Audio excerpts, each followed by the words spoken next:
அதாவது இந்த வாய் வார்த்தையாக, "வா பார்த்துக்கலாம். ஒண்ணும்னா பழகியிருக்கோம். உங்கள போய் நாங்க விட்டுருவோமா?" வட சென்னையில வந்து ராதா ரவி சொல்லுவாரு. "ஏய் என்னப்பா நம்ம தலைவர் உனக்கு கெட்டது யோசிப்பாரா?" அப்படின்னு சொல்லுவாரு. அந்த ரோட்லருந்து அகற்றி அவங்கள அந்த இதுல போடுறதுக்கு. அந்த மாரியான இந்த மாரியான வாக்குறுதிலாம் தேவையில்ல. நீங்க தனியாருக்கு கான்ட்ராக்ட் போடும்போது, "ராம்கி வாப்பா பார்த்துக்கலாம்" அப்படின்னா சொன்னீங்க. அவன்ட்ட குறிப்பாக கான்ட்ராக்ட்ட போட்டிருக்கீங்க. அந்த கான்ட்ராக்ட்ல அவன் 40 வயசுக்கு மேல ஆள் இருக்கக்கூடாது. இந்த சம்பளம் தான் தருவோம்னு எல்லாம் கான்ட்ராக்ட் போட்டிருக்கான். அந்த கான்ட்ராக்ட்க்கு எத்தனை கோடி பரிமாறுது எல்லாம் அதுல இருக்கு இல்லையா? அப்ப அதே போல எழுத்துப்பூர்வமாக உங்கள் பணி நிரந்தரம்.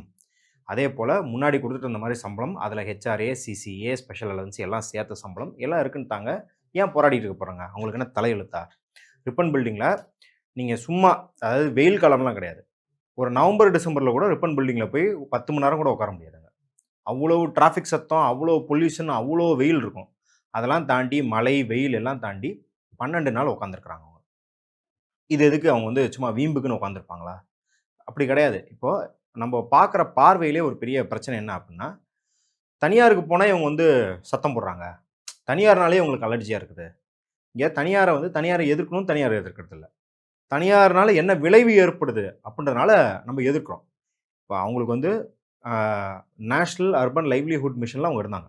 அதாவது கையால் மலமல்லும் திட்டத்தை ஒழித்து அதற்கான மறுவாழ்வு manual scavenger abolition and rehabilitation act.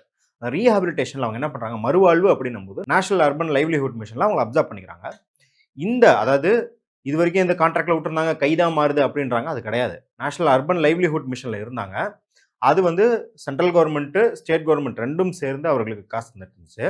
அதை இம்ப்ளிமெண்ட் பண்றதுக்கு சில கான்ட்ராக்டர்ஸ் இருப்பாங்க. நீங்க வந்து அது ஸ்வச் பாரத் ஆகட்டும், எந்த திட்டமாகட்டும், இல்ல மாநில அரசு திட்டமாகட்டும், இம்ப்ளிமெண்டேஷன்ல யார் யாருக்கோ கான்ட்ராக்ட்லாம் இருக்கும். அதெல்லாம் பிரச்சனை கிடையாது.